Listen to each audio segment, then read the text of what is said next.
สมมาเห็นพระพุทธรูปใหญ่ที่เพิ่นก็สร้างตั้งขึ้นอยู่ในนี้เนาะก็ถือว่าการตกแต่งในเพดานเพิ่นก็ได้มีการแต้มลวดลายต่างๆท่านให้บอกสวยก็ถือว่านี่ก็จะเป็นกุฏิเก่าเด้อพี่น้องเด้อนี่กุฏิเก่าที่แม่นครูบาเพิ่นบ่ได้นอนละพี่น้องแล้วแต่นักปฏิบัติกรรมหรือว่าอิงตามทางบ้านเพิ่นเสนอเฮ็ดแบบสิสบายดีพี่น้องพบกันเส้นเก่าเส้นเคยกับทีมงานซ่อ YouTube สวรรค์บรรดาพบกันอีกแล้วมีนะเมื่อนี้ก็จะนำพาท่านผู้ชมไปรับชมอีกวัดหนึ่งที่ว่าอยู่ที่และทางเมืองหาดไซฟองพี่น้องคือท่านผู้ชมเห็นนี้ข้าพเจ้าแม่นยืนอยู่3แยกในเขตบ้านสมโฮงเขต1บ่อโอคือท่านผู้ชมเห็นท่านก็จะแม่นทางมาแต่พุ่นแหละมาทางบ่อโอมาทางโพนสว่างทางมาทางแถวสวนมอนนี่ไปทางนี้ก็จะไปสอดบ้านโพเงินโพคำจุดสอดพุ่นเขตวัดทงธาตุพี่น้องนี่เข้าไปนี่ก็เป็นเขตแก้งปะยางคือท่าผสม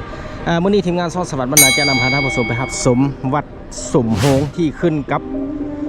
เมืองหาดไซฟองนครหลวงไปจันวัดสมโฮงเขต1ที่สมโฮงเขต1บ่อโอพี่น้องคือว่าซะละนี่ก็ถือว่าเป็นวัดสมโฮงโพธิสาร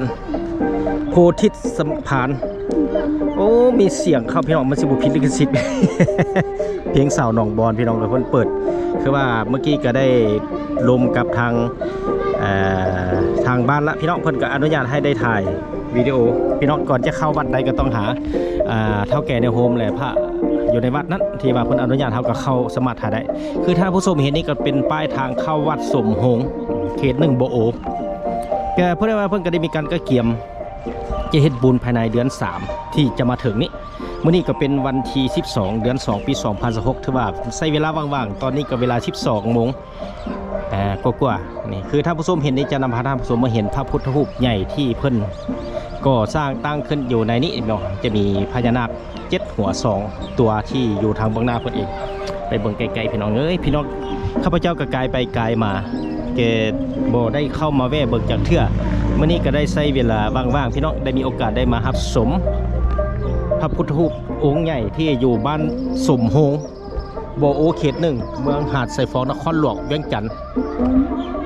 ก็คือท่านผู้ชมเห็นอยู่นี่เป็นเบิ่งทางเบื้องในส่วนเบื้องหน้าก็สวยงามอีหลีพี่น้องเอ้ยแต่ว่าต้องได้มีเสียงทางนอกเข้าพี่น้องเอ้ยรุ่นนำกันว่ามันจะผิดเสียงลิขสิทธิ์บ่หรือบ่แต่ก็บันทึกไปก่อนนี่คือท่านผู้ชมเห็นนี่ก็จะมีพระเจ้าบางนี้ก็เป็นพระเจ้าองค์หนึ่งที่ว่ามีพญานาค7หัวอยู่ทางส่วนเถิงและส่วนเบื้องนี้เส้นกันส่วนเบื้องซึ่งนั่นก็จะเป็นพระเจ้าองค์ใหญ่ก็นี่พระเจ้านี่มันคือสิเป็นหาก่อสร้างพี่น้องก็ถือว่าผ่านมาก็บ่ได้เห็นแจ้งบอกหรือว่าบ่ได้เบิ่งข้อมูลข่าวสารที่จริงเพิ่นก็จะแจ้งหั่นแหละข้าพเจ้าบ่ได้เห็นตัวนี้ก็เลยว่ากายไปกายมาเห็นก็เลยได้มีโอกาสได้มาแวะถ่ายรูปเอาพี่น้องก็ถือว่าเป็นอีกหนึ่งบรรยากาศที่ทีมงานช่องสวรรค์บรรณาได้นำพาท่านผู้ชมมารับชมอีกหนึ่งสถานที่ท่องเที่ยวทางด้านวัฒนธรรมที่อยู่ในสปป.ลาวไม่ว่าจะอยู่ในเมืองต่างแขวงนี่สาธุผู้ค้าก็ได้เป็นบุญตาที่ได้ไม่เห็นอยู่ใกล้ๆพี่น้องไปเบิ่งก่อนว่าเป็นเนี่ยใดนี่เพิ่นเขาก็สามารถมาจุดธูปจุดเทียนสักการะบูชาได้เดินน้ำเขียวน้ำแดงนี่เพราะว่านี่เพิ่นก็ได้โอ้หากันแล้วพี่น้องเอ้ยซึ่งเป็นศรัทธาสร้างพระเจ้าใหญ่องค์ตื้อล้านสร้างพี่น้องเอ้ยมีชื่อว่าพระเจ้าใหญ่องค์ตื้อล้านสร้างก็จะเป็นทางครอบครัวท่านอ่อนมาบวกนางขันทองราชวงศ์และอ่านเอาพี่น้องข้าพเจ้าจะบ่ได้อ่านเนาะเพราะว่าชื่อบุคคลครอบครัวอยู่ในนี้นอกจากนั้นแหละเพิ่นซีเมนต์สร้างในสำเร็จข้อ2023พี่น้อง2026เนี่ยเกือบจะฮอด3ปีเต็มละเพิ่นก็บอกข้อ2023หรือว่า13เดือน3 2023น่าจะเป็นมือสร้างสำเร็จประมาณนี้ก็เบิ่งนำกันพี่น้องเพิ่นเขียนนั้นเนาะถ้าเพิ่นบอกว่ามือสร้างมือสำเร็จนี่ก็น่าจะโอเคพี่น้องแต่ก็บ่เป็นหยังนี่สาธุวันนี้จะเอาเป็นมุม360อยู่ทางเบื้องหน้าพระเจ้าองค์พระเจ้าใหญ่องค์ตื้อล้านสร้างก็มีหลายๆวัดพี่น้องที่ทีมงานซ่องสวรรค์บรรณาได้เอามาให้ท่านผู้ชมนะครับชมพระเจ้าใหญ่นี่ทางเบื้องทางหน้าก็เป็นประตูเข้าเบื้องนี้ก็จะเป็นทางเบื้องหลังพญานาค7หัว2ตัวกอดแก้วขึ้นอยู่ในนั้น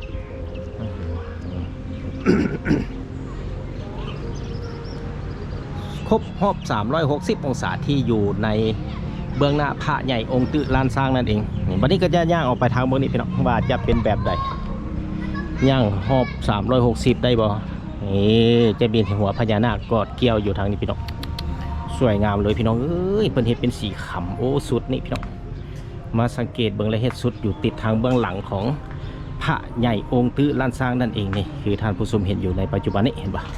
เพื่อนเห็ดห่างกอดเกี้ยวขึ้นอยู่ทางหลังพระไงนี่มันจะออกไปอยู่บางนั้นแนวเข้ามาจึงจะเห็นนี่ก็เห็นนี่ก็จะเป็นหอกองพี่น้องหอกองจะมีสิ่งอ้อมหอบนี่เป็นบางวัดจะแตกต่างกันไปจะมี3ชั้น2ชั้นพี่น้อง3ชั้นชั้นที่1 2 3นี่แกชื่อว่าเห็นบ่ชั้นที่1สังเกตพี่น้องอยากคือกันมดจะใส่กรงชั้นที่2เป็นกองและชั้นที่3ก็จะเป็นระฆังเด้อพี่น้องเด้อให้ชื่อไว้ในนั้นบัดนี้จะย่างไปทางเบื้องทางหลังก่อนอันนี้จะเป็นบัวโอ้นั่งเทิงดอกบัวเลยพี่น้องนี่เป็นกีบบัวนี่กีบบัวน่าจะแต่เพราะว่าหากอะแล้ว3 ปีผ่านมาที่พี่น้องก็โดยรวมประมาณนี้บัดนี้จะออกไปทางเบื้องนั้นพี่น้องนี่ออกไปทางประตูบางข้างลอดพญานาคเลยบัดนี้เพิ่งไปถามไอ้จวบโอ้ไอ้จวบลิ้นปืนมา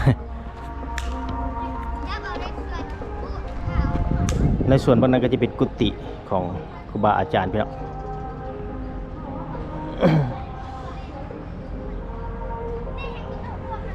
เข้าเฮียนบ่จั๋วเข้าเข้าน้ำเดียวเฮียนอยู่ใส่หันโอ้ดีเฮียนปอได้ละมอได้ละป.5ป.5 เมิดบ่นี่ฮะป.5 กับป.4ลิ้นมักไล่บ่นี่ ลิ้นฮะนี่คือท่านผู้ชมเห็นก็จะเป็นสิมพี่น้องจะเป็นสิมนี่ก็จะมีทางเด็กน้อยแล้วก็จั่วลิ้นมักไล่เห็นแบบที่ข้าพเจ้าคิดฮอดตอนเป็นเด็กน้อยที่พี่น้องลิ้นคือกันลิ้นมักไล่นี่ท่านผู้ชมเห็นก็จะเป็นสิมประตูสิมถ้าว่าหามาในยามบุญเพิ่นก็จะเปิดประตูพี่น้องก็บ่เป็นอย่างทีมงานช่องสวัสดิ์บรรณาเอาเพียงแต่สภาพภายนอกไว้ให้ท่านผู้ชมนะครับสมคือที่ท่านผู้ชมเห็นอยู่ในปัจจุบันนี้การตกแต่งถือว่าสวยงามดีพี่น้องนี่ก็จะออกไปทางบางนี้นั่นก็จะเป็นศาลาหงธรรมหรือว่าศาลาสามัคคีธรรมพี่น้องแกที่ว่าเมื่อกี้นี่ก็ได้ลมขับทางอำนาจการปกครองบ้านเพิ่นก็โอ้มาถ่ายให้ได้โปรโมทพอได้ให้ต่างชาติได้เห็นเพิ่นว่า แต่ว่าบ่เคยเห็นอยู่ในอินเทอร์เน็ตใน Facebook นะพี่น้องก็เรียกว่าเป็นน้ำบุคคลเบิ่งบ่ประมาณนี้จะเป็นสิมสวยงามพี่น้องที่แปลนตกแต่งเอกลักษณ์เฉพาะคล้ายๆคือกับแบบวัดทั่วไปนั่นเองพี่น้องถึงว่าจะเป็นแบบกุฏิน้อยบ่แม่นจะเป็นสิมน้อยแต่ว่าการตกแต่งเพิ่นก็สวยงามมาสังเกตเบิ่งแล้วเนื้อที่พื้นที่บนวัดสมหงเมื่อหันไปฟ้องนครหลวงวิจันทร์ก็เป็นวัดหนึ่งใหญ่เลยพื้นที่กว้างนี่จะมีประตูออกทางเบื้องนั้นและเบื้องนี้นี่ก็จะเป็นศาลาสามัคคีธรรมหรือว่าหงธรรมนั่นเองพี่น้องที่ว่าซึ่งว่าเป็นบ่อนพอออกไม่ออกตนโยมเข้ามาเฮ็ดบุญเฮ็ดทานมาเข้าวัดฟังธรรมเจ้าอยู่ในจุดนี้พี่น้องโดยรวมส่วนใหญ่แล้วก็จะเป็นมือบุญก็จะเป็นมือบุญนะพี่น้องข้าพเจ้าจะบอกเข้าทางเบื้องในเอาแต่สภาพทางภายนอกให้ท่านผู้ชมได้ชมกันแล้วกันพี่น้อง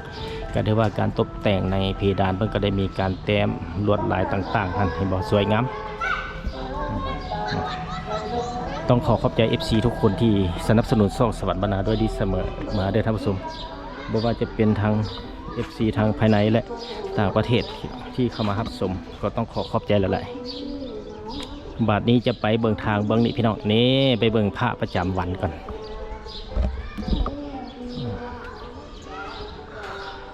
จะเบิ่งพระประจำวันอยู่ในนี้นี่ก็จะเป็นเป็นรายชื่อผู้บริจาคสร้างพระภูจะมีรายชื่อเพิ่นตีอย่างนี้กันหลายปีแล้วตัวหนังสือจะลึกเพิ่นเห็นเป็นกระดานไว้นี่เป็นรายชื่อพอออกไม่ออกบรรดาครอบครัวต่างๆเพื่อจัดให้เห็นอยู่ในนี้เพื่อจะได้เห็นบุญเห็นทานอยู่ในวัดต่างๆ นี่ก็จะเป็นอย่างนางธรณีไปพี่น้องบอท่านผู้ชมเห็นนี่ก็จะเป็นผ้าสังเกตง่ายๆถ้าถือบาทก็จะเป็นผ้าวันพุธพระวันพุธวันนี้ก็จะนำพาท่านผู้ชมออกไปพูดแหละเห็นบ่บางวัดเพิ่นก็เฮ็ดเป็นแบบแถวซื่อกันแล้วแต่การตกแต่งออกแบบของแต่ละวัดเด้อบรรดาท่านผู้ชมคือมานี่ก็จะเป็นพระประจำวันอาทิตย์พระประจำวันอาทิตย์เพิ่นก็จะใส่มือคุมลงในส่วนล่างพี่น้องต่อมาก็จะเป็นพระประจำวันจันทร์พระที่วันจันทร์นี่บ่วันจันทร์วันพุธคือเก่าเมื่อกี้แหละคือนำเสนอเบื้องต้นฮะคือบาทนี่ก็จะเป็นพระประจำวันพุธนี่ก็จะเป็นพระประจำวันพฤหัสวันพฤหัสก็คือแบบพระทั่วไปพี่น้องคือท่านผู้ชมเห็นในเป็นพระพุทธวันพฤหัสนี่ก็จะเป็นพระวันศุกร์ก็ที่จัดในส่วนที่ว่ามือขึ้นสองเทิงพี่น้องวันศุกร์และสุดท้ายนี่ก็จะเป็นชุดท้ายนี่ก็จะเป็นพระประจำวันเสาร์สังเกตง่ายๆก็จะเป็นมีพญานาคอยู่ในส่วนหัวเจ็ดหัวพี่น้องนี่พระประจำวันเสาร์วันนี้ก็จะย่างไปทางบนนี้แกถือว่านี่เป็นพระประจำวันเสาร์เพิ่นเฮ็ดอ้อมอยู่ในต้นโพพี่น้องนี่ต้นโพนี่ก็ถือว่าอีกหนึ่งบรรยากาศที่ทีมงานซ่องสวรรค์บรรณาก็ได้นำพาท่านผู้ชมได้ครับสมถือว่าสวยงามได้พี่น้องเกิดถือว่าในยามมื้อปีใหม่ลาวนี้ที่ใกล้จะมาถึงเพิ่นก็ได้มีการฮดส่งพระอยู่ในจุดนี้แหละเอาน้ำมาฮดมาส่งน้ำหอมมาฮดถงเพิ่นเกิดอีกหนึ่งบรรยากาศถึงเป็นบุญที่ของประเพณีของลาวนั้นปีใหม่ลาววันนี้จะนำพาผู้ชมมานี่นี่พี่น้องจื่อง่ายบ่พระที่นอนนี่ก็เป็นพระประจำวันอังคารพระใหญ่พระประจำวันอังคารพี่น้องมีทุกวัดนั่นแหละพระประจำวันต่างๆเนี่ยที่จริงมีที่ไปที่มาเลยเป็นพระประจำนอนอยู่นี่พระประจำวันอังคารนอกจากนั้นแล้วก็เป็นพระที่ว่าเอาเป็นพระประจำวันจันทร์ยกสองมือซูขึ้นนะอยู่ทางเบื้องหน้าเพื่อนเองนี่เพื่อนกับพระวันอังคารเป็นพระนอนสวยงามพี่น้องเอ้ยก็สามารถมาจุดธูปจุดเทียนสักการะบูชาซึ่งเป็นความเชื่อของส่วนบุคคลเข้าวัดฟังธรรมเพิ่นว่า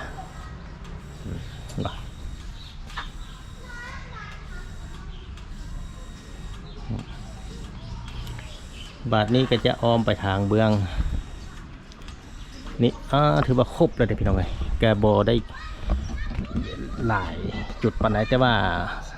พื้นที่กว้างขวางแต่ว่าก็สะอาดสะอ้างดีพี่น้องมันก็ขึ้นกับทางอำนาจการปกครองบ้านพอออกไม่ออกตัวญาติโยมเพิ่นก็ได้มีการช่วยกันบูรณะรักษาช่วยกันตลอดฮอดครูบาสามเณรที่อยู่ในวัดนั้นในส่วนนั้นก็จะเป็นต้นพร้าวสวยงามบ่พี่น้องต้นพร้าวอีกหนึ่งเป็นโฮมที่อยู่ในเดินวัดนั่นเองพี่น้องในจุดนี้ก็โซนนี้ก็จะเป็นเขตที่ว่าเพิ่นปฏิสังขรณ์หรือว่าพระพุทธรูปพระประจำวันมาอยู่ที่จริงแล้วในเมื่อบุญนี่คนเต็มเลยพี่น้องเลยคนมาใส่บาตรอยู่ในจุดนี้นะนี่ถ้าว่าใส่น้ำนี่จะเป็นน้ำพุพอดีมีคนมาใส่บาตรนี่คนก็จะเต็มบัดนี้ก็จะย่างไปทางเบื้องทางนี้ในส่วนนั้นก็จะเป็นกุฏิพี่น้องวัดสมโฮงนี่มี2ทางออกพี่น้อง2ทางออกทางใหญ่อันนี้ออกไปทางเบื้องบ้านคือกันทางเข้ามาเมื่อกี้ก็แม่นมาพูดแหละมาตั้งแต่ทางเข้าไปทางแกงปะยะมันมี2เส้นทางเข้ามาในบ้านดังกล่าว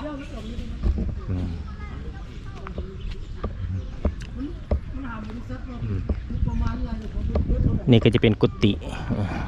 พี่น้องเครื่องไม้เครื่องสีมังคือท่านผู้ชมเป็นเงินไม้นี่บ่เป็นกุฏิไม้บ่เป็นเงินพี่น้องถ้าว่าบนนอนครูบาก็จะเป็นกุฏิถ้าว่าเป็นพอออกไม่ออกนอนก็จะเป็นเฮือนนอกจากนั้นแล้วก็ยังปีบ่อนจุดหนึ่งบ่อนตูบนั่นก็จะเป็นบ่อนที่ว่าเอามาเฮ็ดบุญเฮ็ดทานไหว้กองบุญต่างๆต้นเงินต้นคำเป็นบ่อนหาเข้าหาน้ำพี่น้องในจุดนี้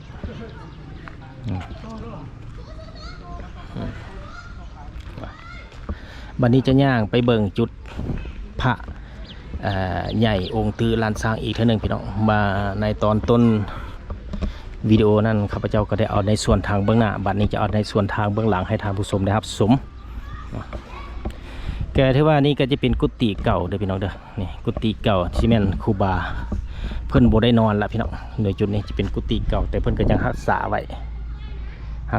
ให้คนรุ่นใหม่ยังเห็นอยู่ในปัจจุบันนี้มาสังเกตเพดานก็ได้ผุพังลงแล้วพี่น้องไงแต่เพิ่นก็ยังรักษาไว้ให้เบิ่งให้ชมในฮอดปัจจุบันเป็นกุฏิเก่า บัดนี้ก็จะเห็นในส่วนทางเบื้องหลังเห็นปะสังเกตพี่น้องมาสังเกตเบิ่งในส่วนเบื้องหลังเจ้าบ่มีหูป่อนบีพระการที่ว่าแสดงว่าเพิ่นป่อนในมือที่เพิ่นได้ป่อนบีพระในเบื้องต้นแล้วเพิ่นเต็มแล้วเพิ่นจะอัดเป็นที่ห้อยพี่น้องในส่วนเบื้องหลังจะสังเกตพญานาคหางพญานาคเข้ามากอดเกี่ยวติดอยู่ส่วนหลังงามแบบนี้ก็ขึ้นกับผู้ออกแบบนะพี่น้องมักแบบใดเนาะก็แล้วแต่นักปฏิบัติกรรมหรือว่าอิงตามทางบ้านเพิ่นเสนอเฮ็ดแบบสิผู้ที่คิดออกแบบเด้อพี่น้องเด้อ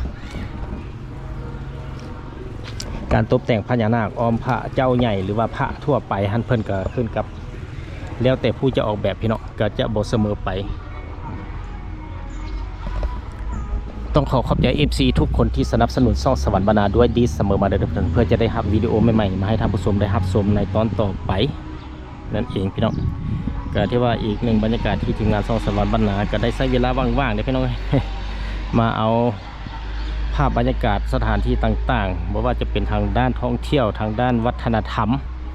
ก็โดยรวมแล้วจะเป็นแต่การนำเสนอโดยรวมพี่น้องจะบ่ได้เจาะลึกประวัติความเป็นมาและอื่นๆนั่นเองพี่น้องก็ถือว่าประวัติเพิ่นก็เขียนไว้อยู่ในวารสารและเอกสารต่างๆและข้าพเจ้าจะบ่ได้นำเสนอลงลึกปานนั้นมีเพียงแต่ว่าแนะนำเรื่องสถานที่อยู่ไสบ่อนใดก็สามารถเข้าไปรับชมได้พี่น้อง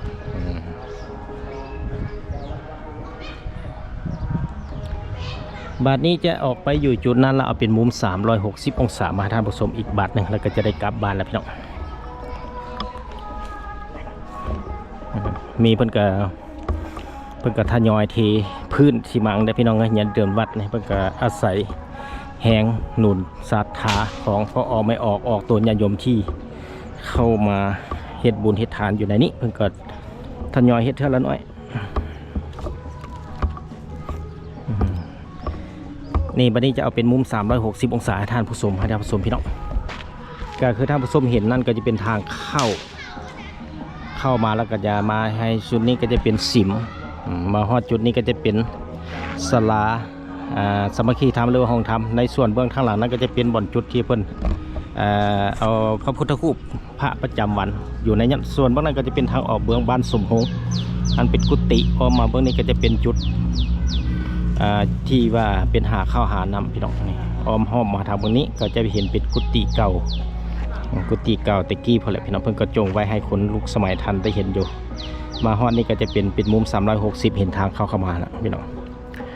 เป็นอย่างไรท่านผู้ชมนั้นก็เป็นการนำเสนอวิดีโอเกี่ยวกับสถานที่ท่องเที่ยวทางด้านวัฒนธรรมนั่นก็คือวัดสมโฮงบ่อโอเขตหนึ่งที่ขึ้นกับเมืองหาดสายฟองนครหลวงเวียงจันทร์มาฮอดนี่ก็นำเสนอวิดีโอตอนนี้ขอจบไปก่อนพบกันใหม่ตอนต่อไปขอลาก่อน